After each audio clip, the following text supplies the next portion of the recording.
बिस्मिल्लाहिर्रहमानिर्रहीम।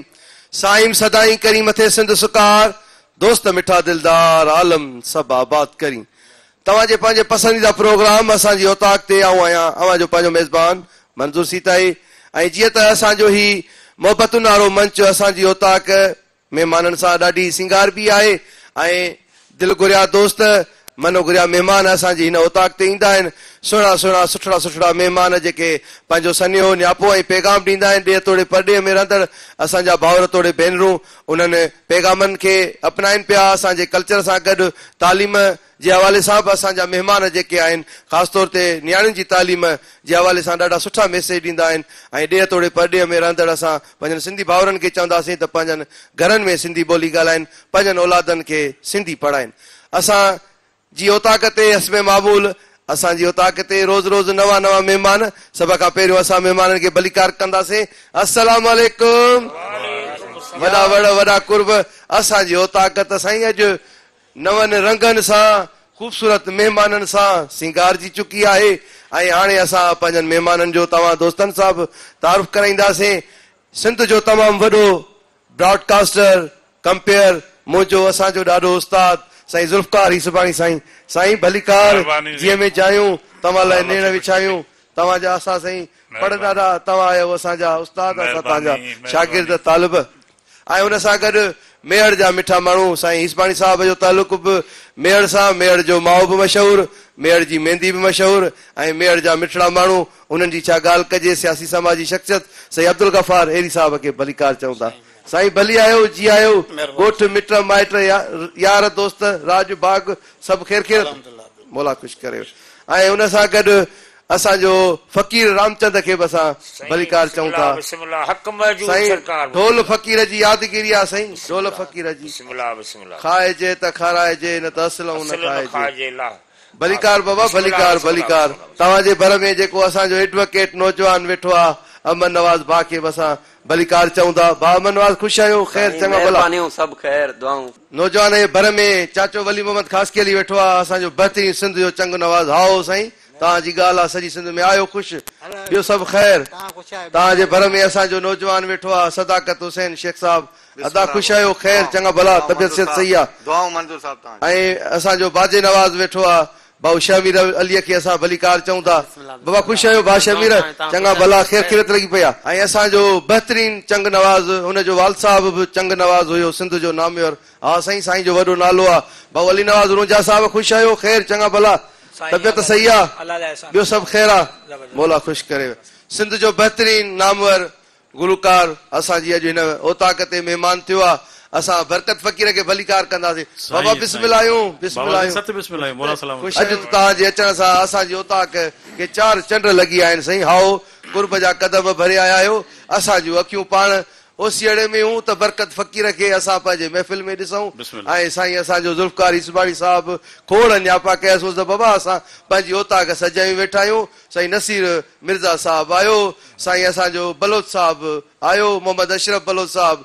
साईं ज़ुल्फ़कार हिसबाणी जो भतो साईं पुट जो वियांह हुयुसि, उन वियांह में हुयो मसरूफ़, मस वांदो थियो आहे। बाबा ख़ैर जो भत गुज़री वियो? अल्लाह जा एहसान, शुक्र आहे। भलीकार चऊं था साईं। महिरबानियूं। रेडियो औताक सरकारी चैनल जी जेको आहे सो औताक साईं सालिम मोहम्मद शाह जी कचहरी, वरी असांजी औताक कीअं पिया ॾिसो हिन रंग खे? ज़ाहिर आहे औताक बहराड़ी में ई आहे ऐं जॾहिं माण्हू थकिजी टुटिजी जॾहिं पहुचे थो शाम जो त औताक ते कचहरी थिए थी, हाल अहवाल थियनि था, सॼे ॾींहं जे कयल कमनि जे बारे में हिक ॿिए खे आगाही ॾिजे थी। ऐं असां वटि बहराड़ी में ईअं बि थींदो त जेके पढ़ियल लिखियल हूंदा नौकिरियुनि तां मोटंदा पुछंदा त भला फलाणे जो ॿारु केतिरो पढ़ियो आहे, बाबा तूं केतिरो पढ़ियो आहीं, हे खोड़ो ॿुधा, हीउ हिसाबु ॿुधा।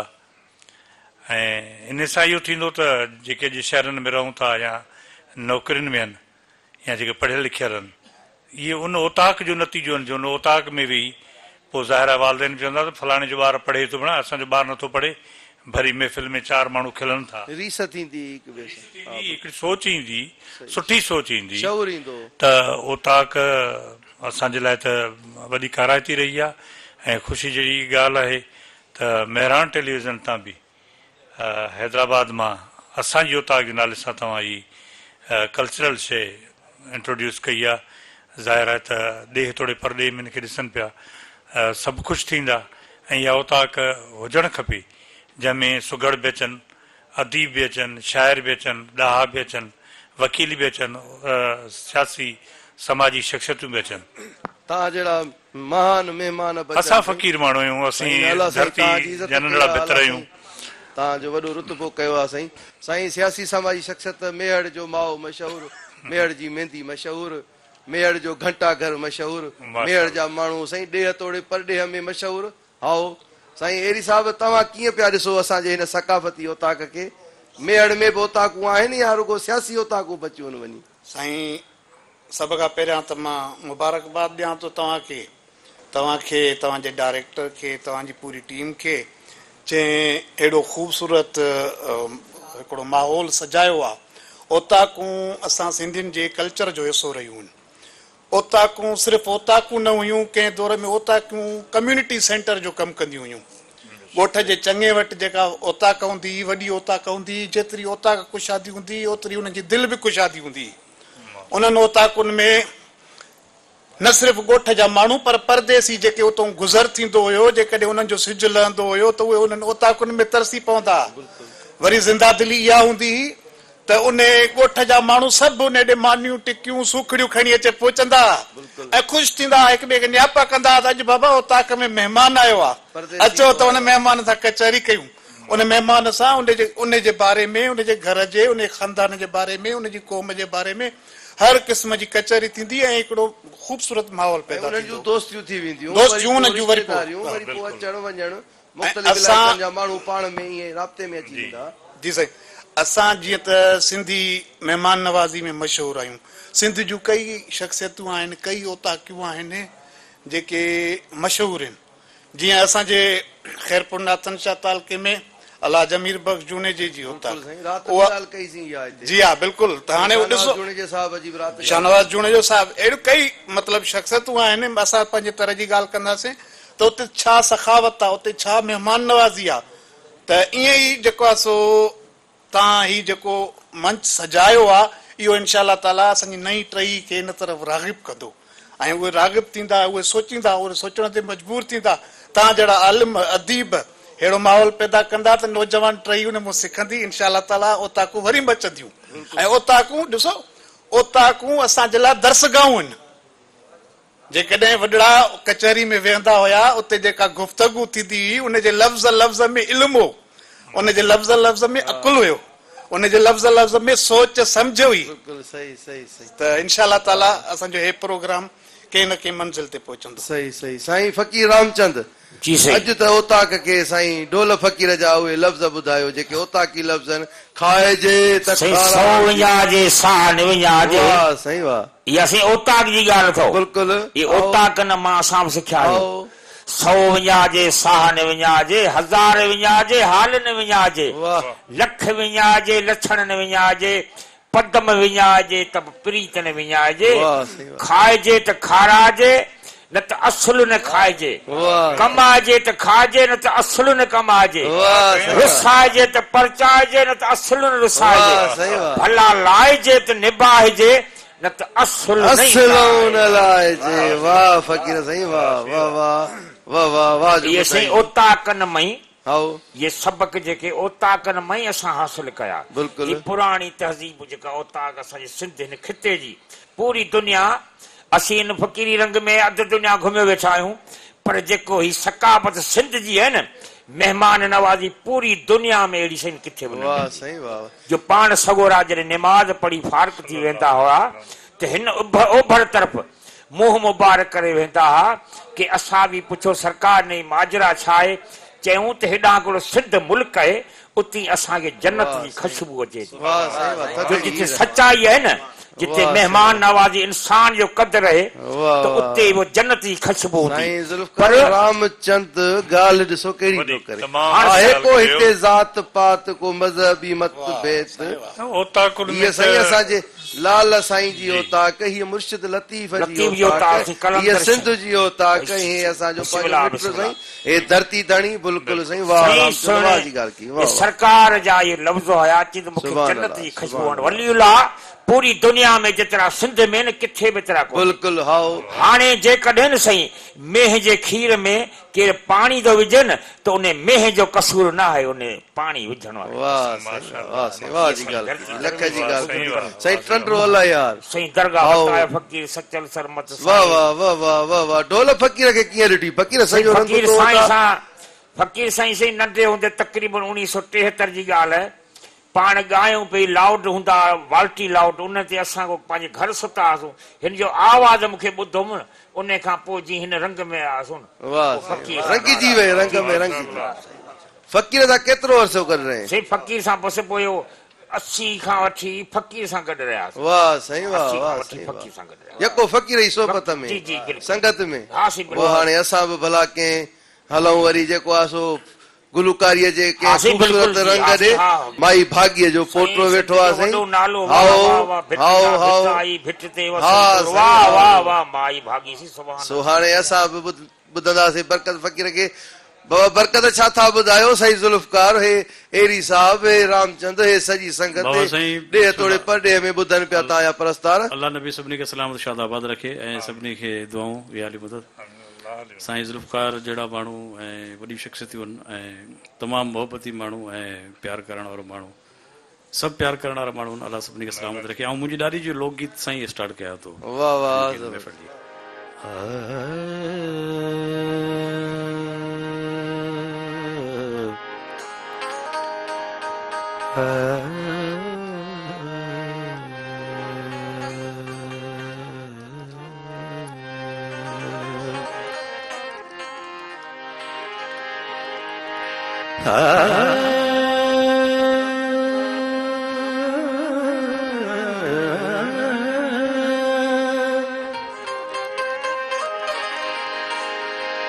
के चूं अची काफ़िलो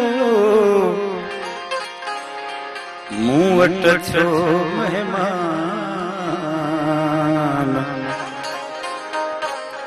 सचल सारे साथ जो हो आर्याणी अगवान।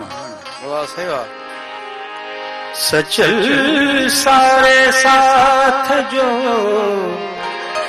हो आर्याणी अगवान,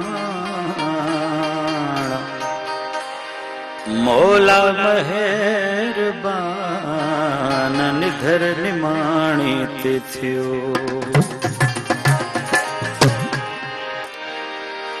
बारो छो आयो अला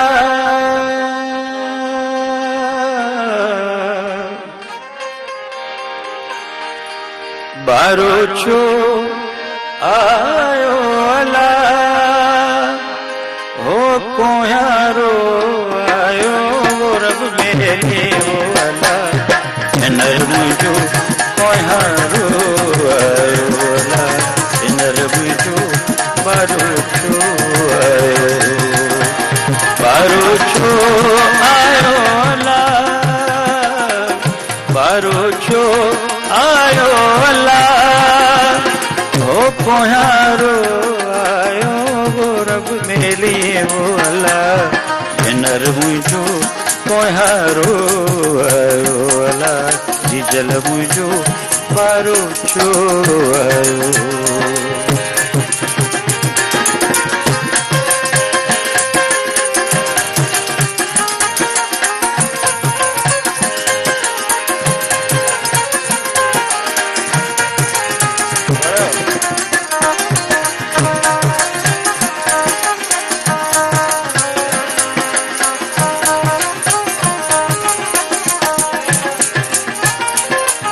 सुकावण सावा थिया सुकावण सावा थिया हो आया बाग धणी वो रब मेली वो अला नर मुझो कोयारो आयो अला जल मुझो बारो छो आयो बारो छो आयो अला कोयारो आयो बारो छो आयो वो रब मेली वो अल्लाह भेनर मुंहिंजो कोहारो आयो अल्लाह जिजल मुंहिंजो बारो छो आयो।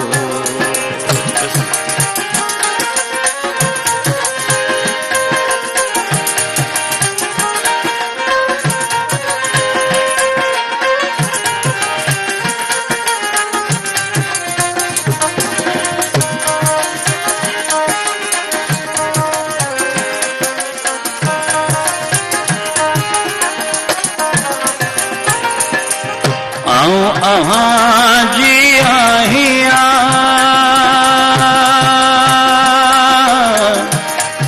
अहाँ जी आहिया ओ हमेशा बानी वो रब मिली वो अल्लाह भेनर मुंहिंजो कोहारो आयो अल्लाह जिजल मुंहिंजो बारो छो आयो बारो छो आयो अल्लाह ओ कोहारो आयो वो रब मिली वो अल्लाह जिजल मुंहिंजो बारो छो आयो अल्लाह जिजल मुंहिंजो कोहारो आयो।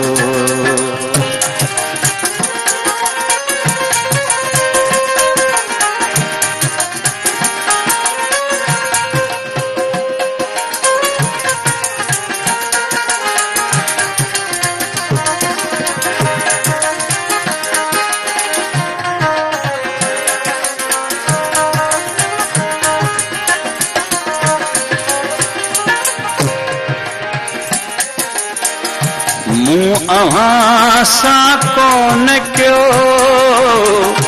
मूं अव्हां सां कोन कयो ओ छिनण ख़ातिर संग वो रब मेली वो अल्लाह भेनर मुंहिंजो कोहारो आयो अल्लाह जिजल मुंहिंजो बारो छो आयो अल्लाह बारो छो आयो अल्लाह कोहारो आयो अल्लाह हो कोहारो आयो वो रब मेली वो अल्लाह जिजल मुंहिंजो बारो छो आयो अल्लाह जिजल मुंहिंजो कोहारो आयो।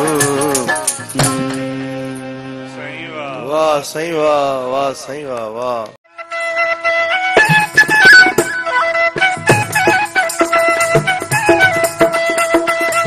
साईं ज़ुल्फ़कारी सुभाणी साहब छा था भाइयो भला फ़क़ीर जे इन रंग खे माई भाॻीअ जो तसलसुल आहे साईं।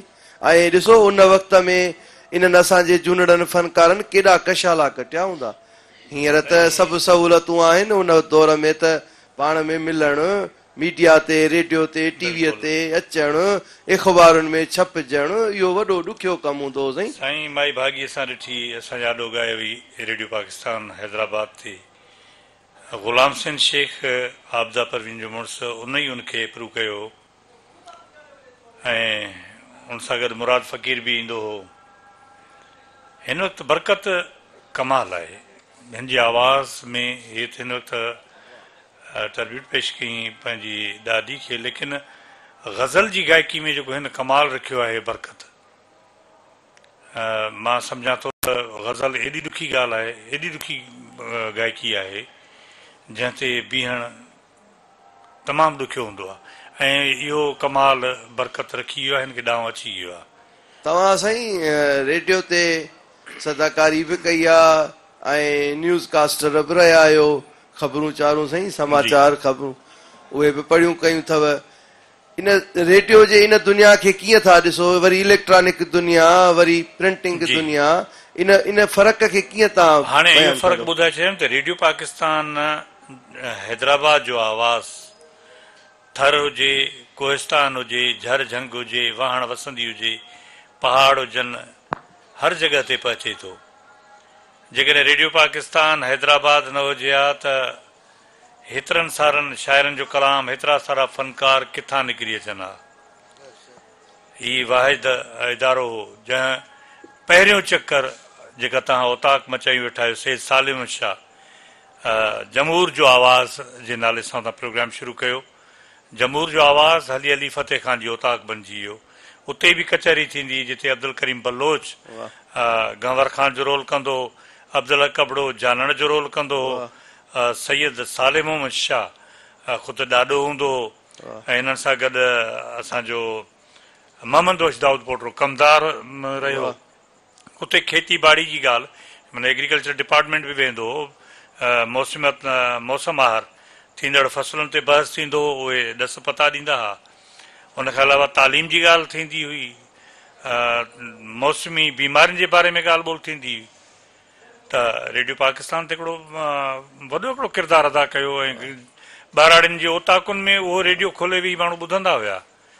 उनखां पोइ टेलीविज़न ते उते बि ओताक हली, लेकिन हीअ ओताक इनफरादी पियो ॾिसां सची इहो आहे।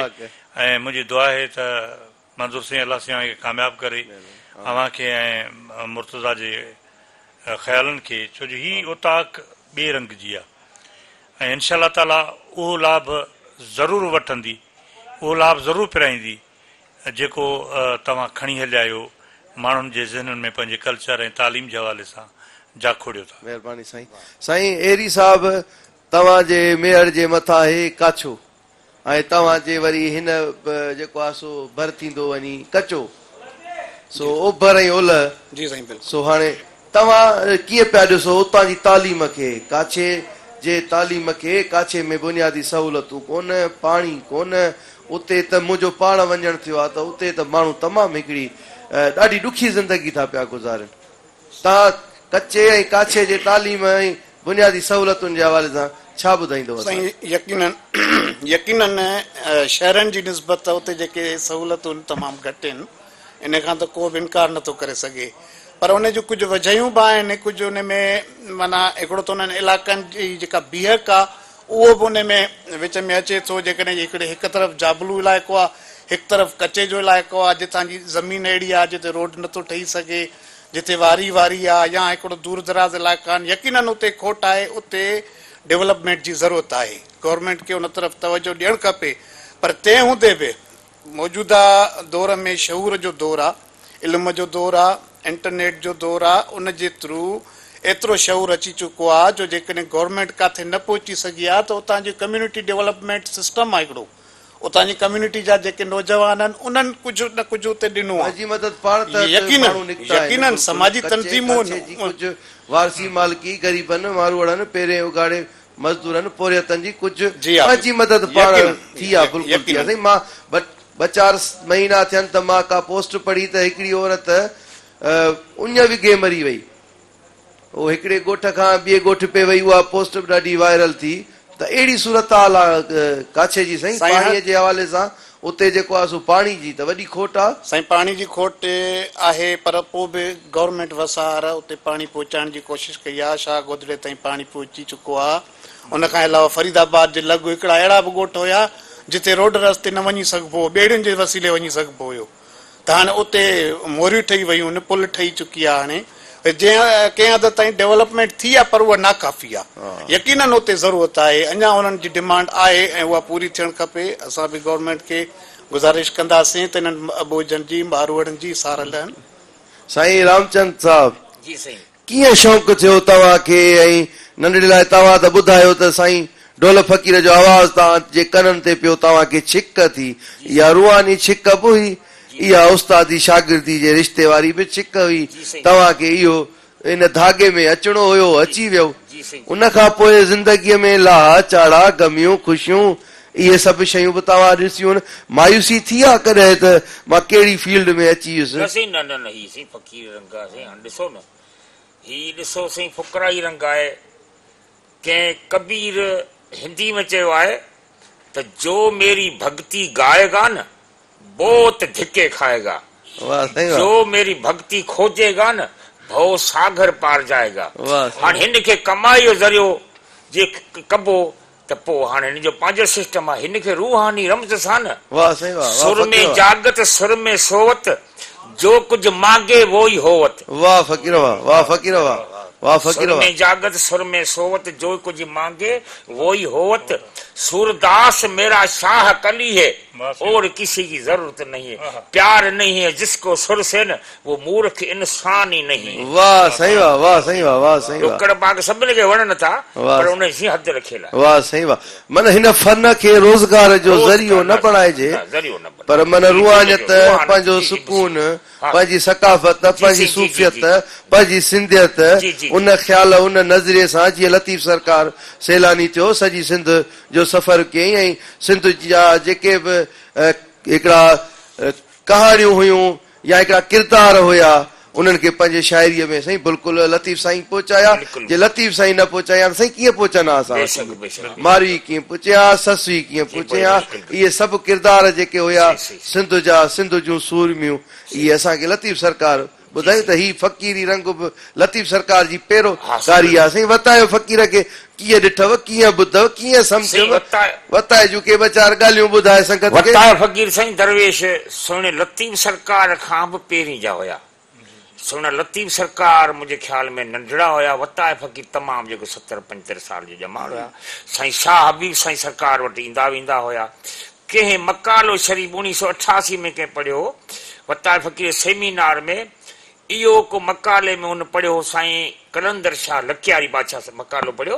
उन में चई त वताए फ़क़ीर सरकार शाह हबीब सरकार खे दुआ कई, तव्हांखे परवरदिगार मिठी मुराद हिकिड़ी ॾींदो, पर वॾे नाले वॾे कादी कच्छ वारो हूंदो। इहा ॻाल्हि मकाले शरीफ़ में पढ़ियो त वताए फ़क़ीर तमामु जेको सो दरगाह बस स्टॉप कुबो वताए फ़क़ीर जी उते जेको सो दरगाह है। फ़क़ीर साईं विया पे रस्तो वठी के हमरा खे ॾिठो बूट पातल मथे हथ खणी चई यार मूंखे इहो बि कोन ॾिनई। त वरी अॻिते वियो त हिकिड़े पेर वारो के गॾ ते वियो पे, गॾ ते वियो, हुनखे ॾिसी चई हिन हमरा जो हिकिड़ो पेर आहे, ॿियो पेर ई कोन्हे, गॾ ते तॾहिं चढ़ियो। चई मूंखे बूट कोन खपे, चङो जे मूंखे पेर ते ॾिनई पास मूंखे मूं बूट खां बसि कई।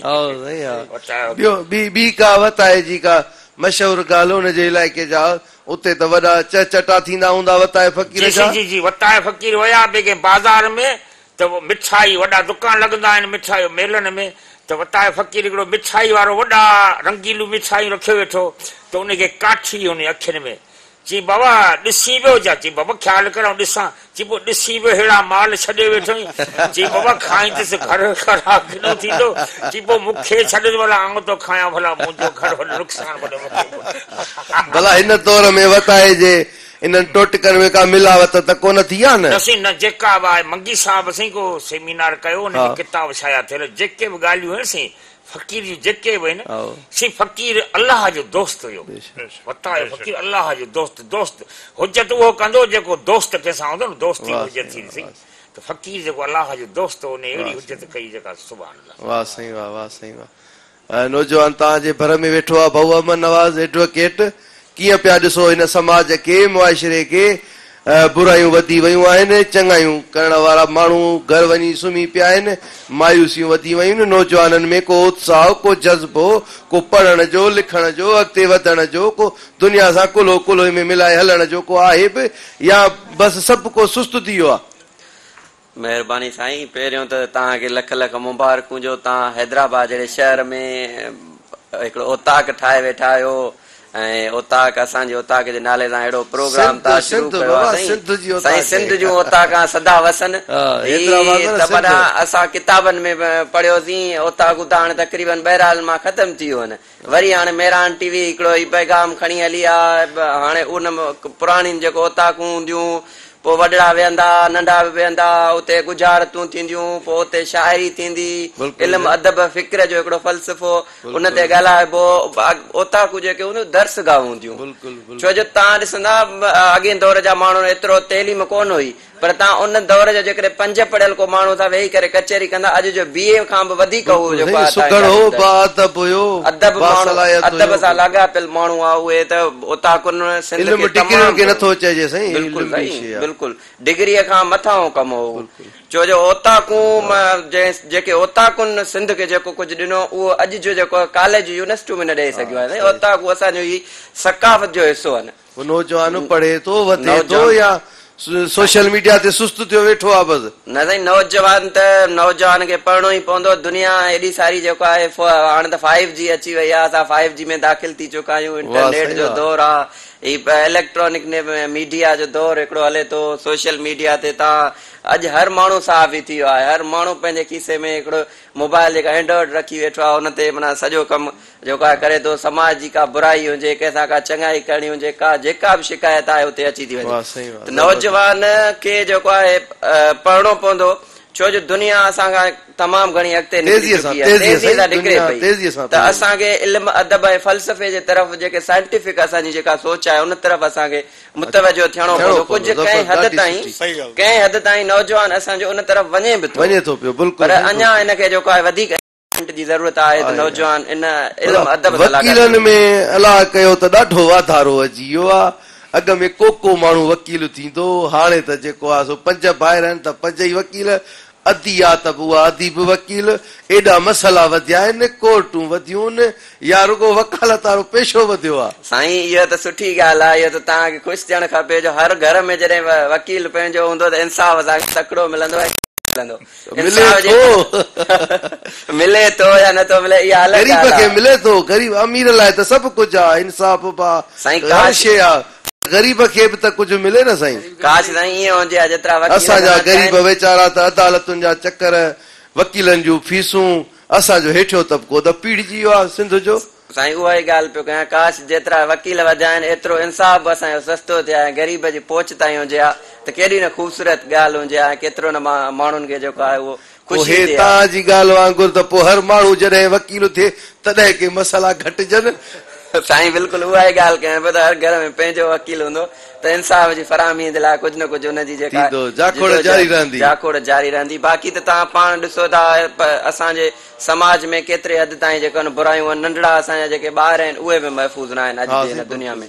नंढड़नि ॿारनि सां जेके आहिनि उहे ज़नाऊं पियूं थियनि। असां सिंध त हिकिड़ी जेका आहे महिमान नवाज़ शौरी याफ़्ता सिंधी, अमन पसंद सिंधी, पर अफ़सोस अलाए कहिड़ी नज़र लॻी वई आहे जो अॼु असांजा नंढड़ा मासूमड़ा गुलनि जहिड़ा ॿार बि महफ़ूज़ न आहिनि।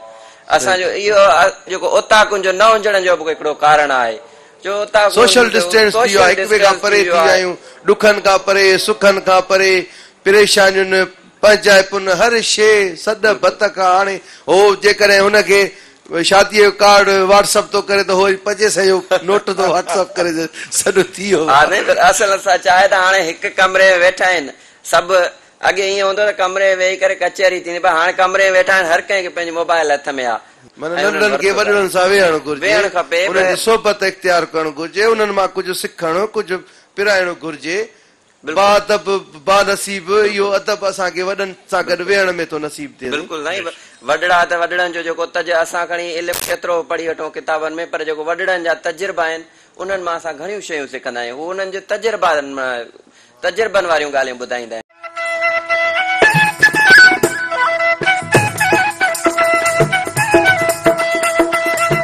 साईं ओताक मां फ़ाइदा कहिड़ा आहिनि, ऐं असां वटि वरी इहो बि चयो थो पियो वञे त ओताक में रुगो वांदा माण्हू वेहंदा आहिनि। न ईअं कोन्हे को, ओताक मां फ़ाइदा आहिनि। मूं हिक ॿिए खे सम्झण जी जेका सघ वधे थी इंसान जी, हिक ॿिए सां मिले थो। ऐं वांदा बि जेके आहिनि भला ॿिए हंधि रुलण जे बजाए ओताक में पिया हुजनि, चङो ॿिए हंधि नुक़सानु कनि, त इहे बि भला आहिनि। पर ॿियो न आहे त तास दास बि उते ओताक में ई त खेॾंदा, ओताक असां वेठा हूंदा। जेको माण्हू महिमान आयो वियो ॿाहिरियों जेको पचे थो त हुनखे 4 माण्हू ओताक ते मिलंदा, सलाहूं थियूं थियनि, विहांउ शादियुनि जूं तारीख़ूं, गमियूं ख़ुशियूं, तॾा इहो सॼो कुझु जेको ओताक सिंध में अञा आहे, ईअं कोन्हे ख़तम थी वई आहे।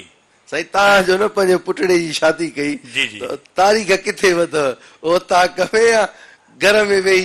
न, इहा तारीख़ असां ज़ाहिरात शहर में वधी, पर ओताक में ई वधीजे।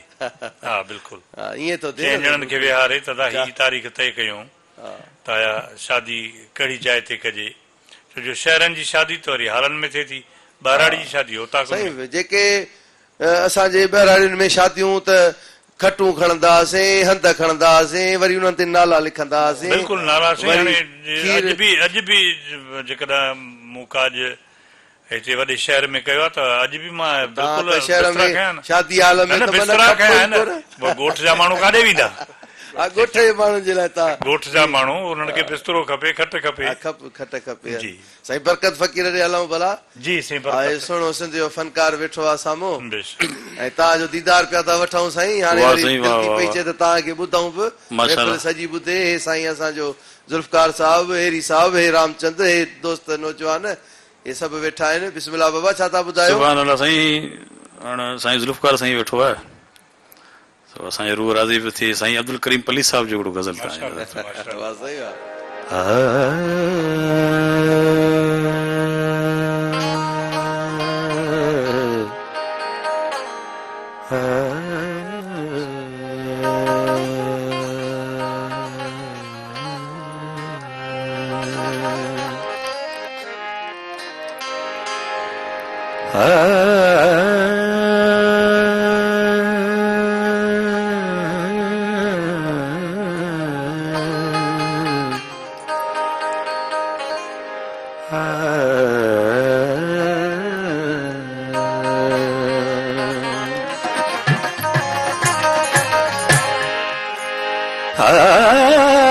ॾिण दिलासा दिल खे ॾिण दिलासा दिल खे वारिस आवरी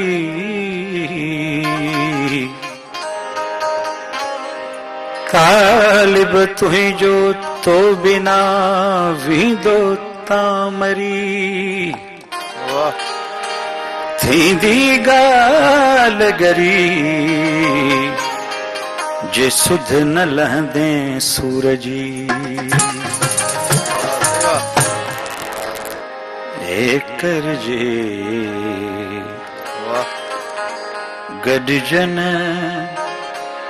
त चवां ताक़त गर्जन हा सही हा एकर जे गॾजन त चवां एकर जे गॾजन त चवां सूर अंदर जा सारे सारे एकर जे गॾजन त चवां एकर जे गॾजन त चवां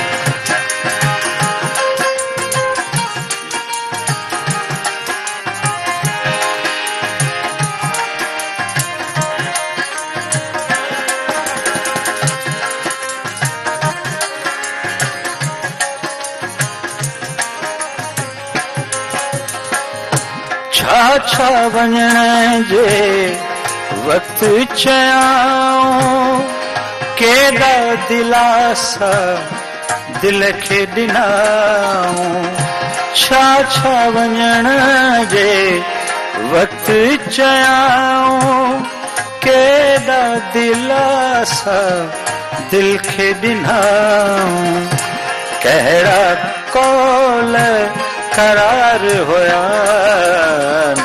एकर जे गॾजन त चवां एकर जे गॾजन त चवां सूर अंदर जा सारे सारे एकर जे गॾजन त चवां एकर जे गॾजन त चवां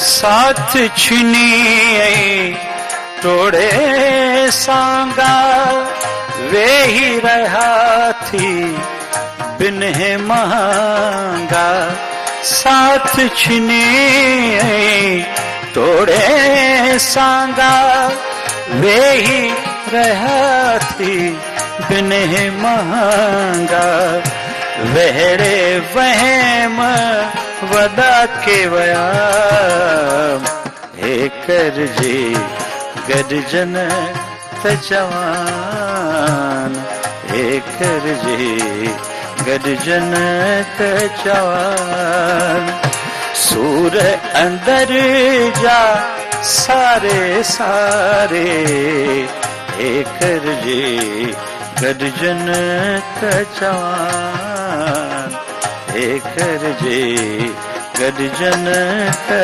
जवान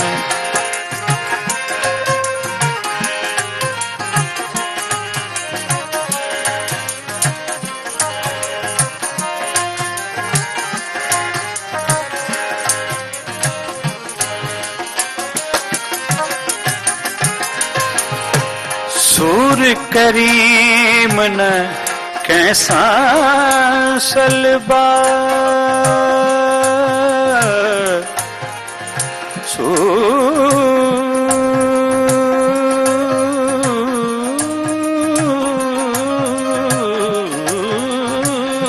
सूर करीम न कैसा सलबा मिलंदा पाण त पोए नलबा सरबस्ता सब पेश कबान हे करजे गॾजन त जवान हे करजे गॾजन त जवान सूर अंदर जा सारे सारे हे करजे गॾजन त जवान हे करजे गॾजन त जवान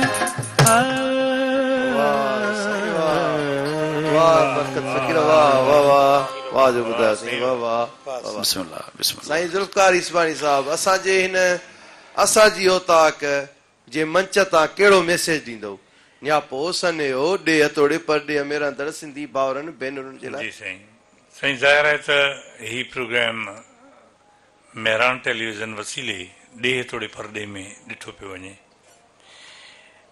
औताक मूं वटि पंहिंजी बि आहे ॻोठ में ऐं अॼु बि उते मुंहिंजा ॻोठाणा मच ॿारियो वेठा आहिनि जॾहिं आउं पचंदो आहियां हुननि सां रंगिजी वेंदो आहियां अॼु हिन औताक तां इहो पैगाम आहे सभिनी जे लाइ त जिते जिते सिंध आहे जिते जिते सिंधी आहे जेकॾहिं औताक न आहे त वरी औताक खोलियो ऐं उते कचहरी कयो हिक ॿिए जा सूर ॿुधो ऐं हिक ॿिए जा ॾुख ख़ुशियूं गॾु विरहाए खणो ताकी मसइलनि जा हल थियनि जॾहिं असां औताक में गॾिबासीं ॿ त ॿार हूंदा इहा उमेदु आहे त हीउ जेको मेहरान टीवी तां हीअ शइ वञे पई ऐं सिंधवासी असांखे ॾिसनि पिया जे न आहे त छना वरी लॻायो वरी नए सिरे इहे कंधियूं लॻायो वरी औताकूं आबाद कयो इनशाला औताक आबाद थींदी त ईअं असांजा मसाला बि हल थींदा वाह साईं वाह वाह साईं वाह साईं साईं अब्दुल गफ़ार एरी साहब तव्हां असांजे हिन असांजी औताक तां कहिड़ो मैसेज ॾींदो साईं सच पुछो त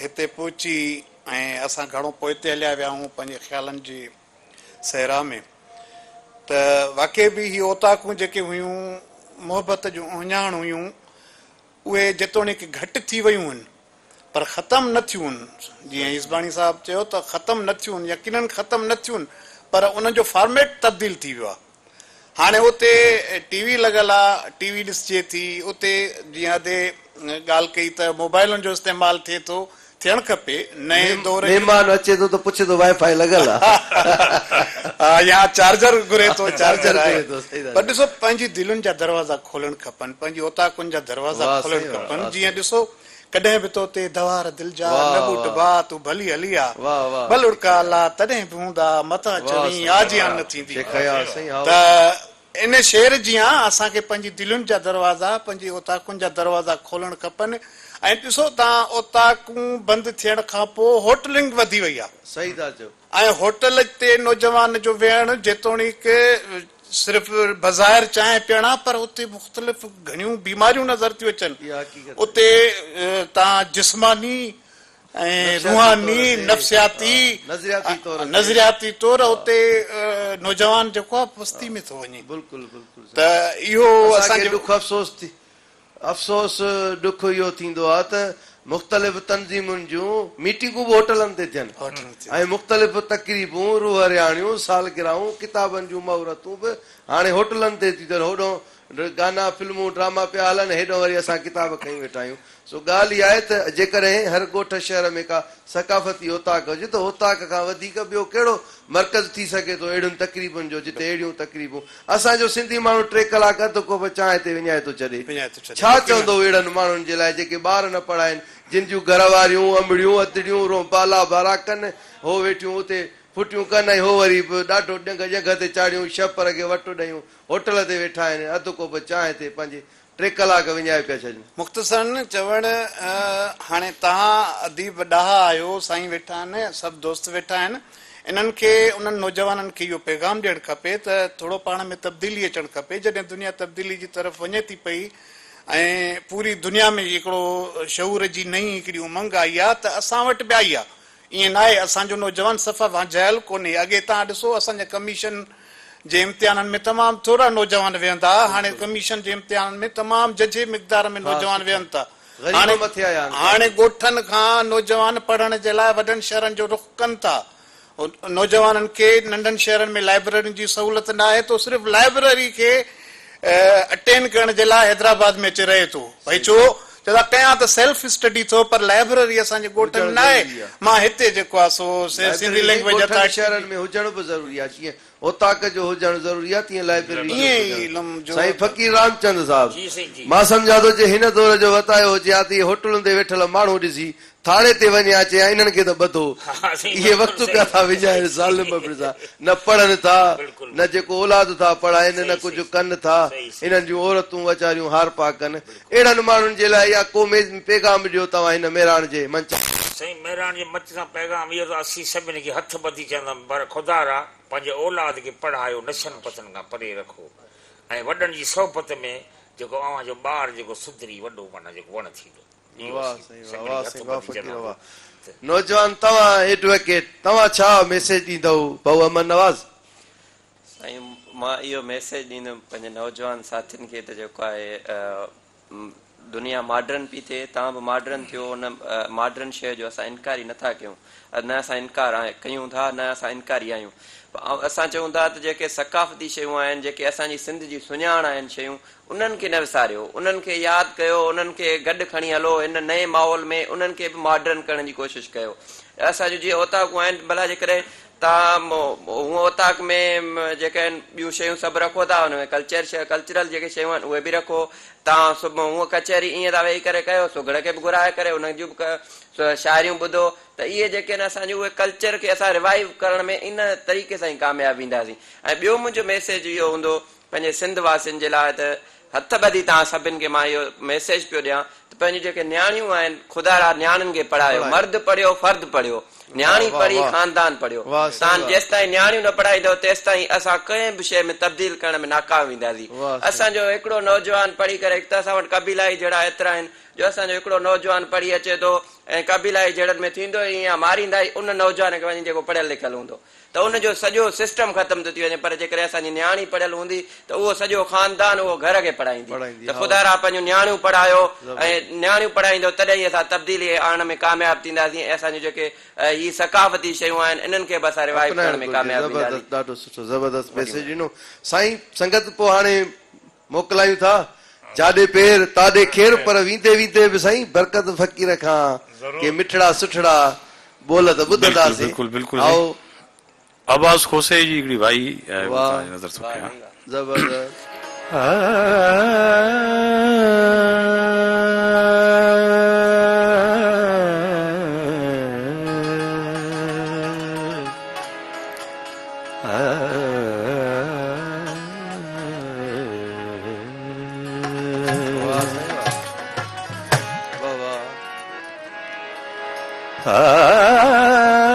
बेकरारी करार गोले थी, वाह साईं वाह, करार गोले थी बेकरार। वाह बेकरारी करार गोले थी का खिजा जिया बाहर गोले थी कूंज का आहे वल रखा बिछड़ी काफिले जी कतार गोले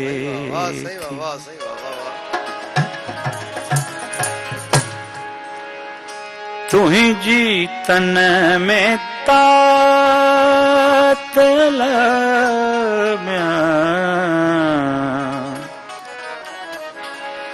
तुही जी तन में तातल ओ वण जारा ओ वण जारा ओ वण जारा ओ वण जारा तुही जी तन में तातल तुही जी तन में तातल ओ वण जारा ओ वण जारा ओ वण जारा ओ वण जारा तुही जी तन में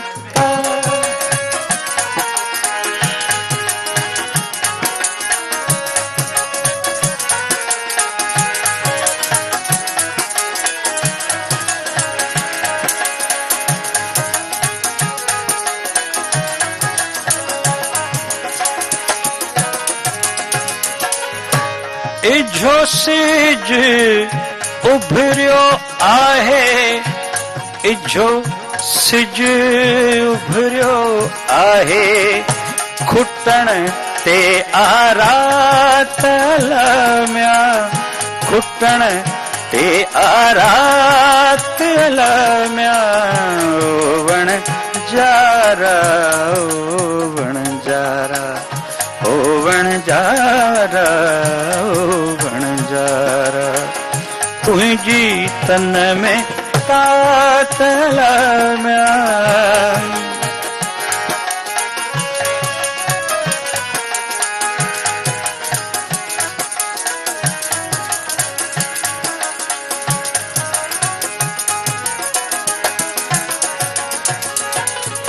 केदा कुशाला तोले काट्यम केदा कुशाला तोले काट्यम पोइ बिन खाधम मातल म्या पोइ बिन खाधम मातल म्या ओ वण जारा ओ वण जारा ओ वण जारा ओ वण जारा तुही जी तन में तातल म्या